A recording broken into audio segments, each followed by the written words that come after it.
Hello students, welcome to English Guru channel.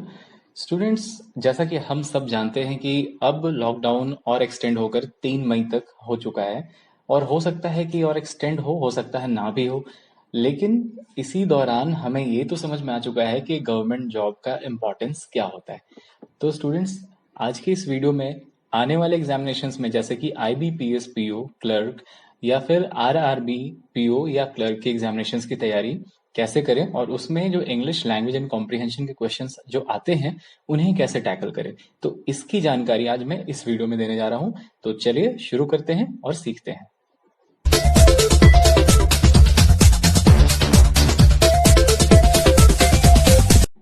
तो students, जैसा कि हम सब जानते हैं कि IBPS अपने क्लरिकल PO और स्पेशलिस्ट ऑफिसर के रिक्रूटमेंट में इंग्लिश लैंग्वेज एंड कॉम्प्रिहेंशन को एक मेजर पेपर के रूप में रखता है।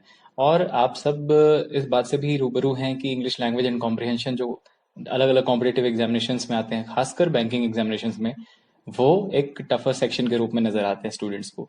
लेकिन मैं आपको एक बात बता दूं कि अगर आप बैंकिंग सेक्टर के एस्पिरेंट हैं तो इतना ध्यान में जरूर रखें कि इंग्लिश लैंग्वेज एंड कॉम्प्रिहेंशन में 3 सेगमेंट्स सबसे ज्यादा इंपॉर्टेंट हैं, जैसे कि grammar, vocabulary and reading comprehension. यानी कि अगर आपको पढ़ने में इंटरेस्ट है, यानी कि आप रीड करके चीजों को समझ सकते हैं, तो आप बैंकिंग एग्जामिनेशंस में आपको कहीं भी कोई परेशानी नहीं होगी। लेकिन ग्रामेटिकल पार्ट एक बहुत ही इंपॉर्टेंट और मेजर रोल प्ले करता है, साथ ही वोकेबलरी भी। तो आपको किन बातों पर ज्यादा ध्यान देना चाहिए, इस बात का जिक्र मैं इस वीडियो में करने जा रहा हूँ। यूं तो हम सब जानते हैं कि पूरी इंग्लिश लैंग्वेज ही इंपॉर्टेंट है, लेकिन एग्जामिनेशंस के पर्पस से जो आने वाले दिनों में अभी कंडक्ट कराए जा सकते हैं, उनमें हमें किन बातों का ध्यान रखना है। तो इस वीडियो में आप अगर पूरा इस वीडियो को देखते हैं तो एक चीज तो तय है कि आपको इंग्लिश लैंग्वेज एंड कॉम्प्रिहेंशन में जो डर है या चीजों को समझने में प्रॉब्लम होता है वो क्लियर हो जाए। खास करके इस वीडियो में मैं स्पेशली आपको अटेंशन दिलवाने वाला हूँ कि कॉमन एरर्स को कैसे फाइंड आउट करें और सही तरीका क्या है सेंटेंसेस को पढ़ने का।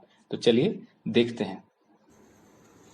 IBPS यानी कि institute of banking personal selection, ये एग्जामिनेशंस कंडक्ट कराने की एक संस्था है जो बैंकिंग रिक्रूटमेंट्स करती है, जिसमें मुख्य रूप से probationary officer, specialist officer and clerks की रिक्रूटमेंट की जाती है।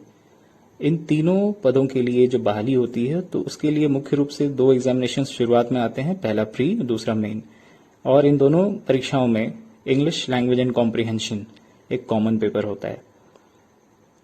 तो students, English language and comprehension को समझने के लिए इस वीडियो को कम्प्लीटली देख लीजिए, आपको एक बेसिक नॉलेज मिल जाएगा। इंग्लिश लैंग्वेज एंड कॉम्प्रिहेंशन में सबसे पहले आपको ग्रामर पर काफ़ी अच्छा कमांड हासिल करना होगा। दूसरा है वोकैबुलरी, जिसमें आपको complete thesaurus including synonyms and antonyms याद करने होंगे। और तीसरी बात, सबसे ज़्यादा कमांड हासिल करना होगा रीडिंग कॉम्प्रिहेंशन पर, क्योंकि आपको किस चीज़ों को पढ़कर समझना आना चाहिए। और PO के एग्जामिनेशन के लिए खासकर राइटिंग स्किल का नॉलेज होना ही चाहिए। बात आज करते हैं एरर फाइंडिंग की। तो सबसे पहले सेंटेंस में आपको नोटिस करना है सब्जेक्ट पर, उसके बाद उसका जेंडर और उसका नंबर देखना है। जैसे John has completed his task, यहाँ जॉन सिंगुलर सब्जेक्ट है इसलिए हैज सिंगुलर वर्ब आ गया, और हिज टास्क से पता चल रहा है कि वो नंबर है सिंगुलर का। और we have done our jobs, we plural है इसलिए उसके साथ हैव आया, और आगे जाकर आर का यूज हो रहा है जिससे पता चल रहा है कि सब्जेक्ट प्लूरल है। Understand the proper use of prepositions, यानी कि प्रेपोजिशंस का भी प्रयोग समझना होगा।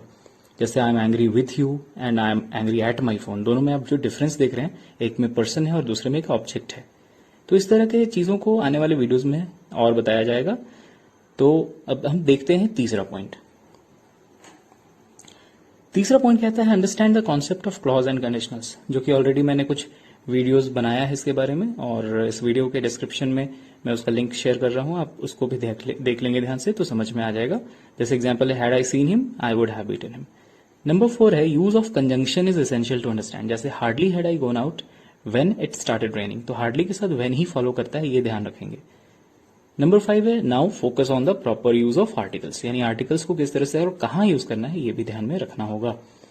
बहुत सारे स्टूडेंट्स इस बात पर ध्यान नहीं रख पाते हैं, जिनकी वजह से उनका कॉमन एरर्स में हमेशा इश्यू होता है।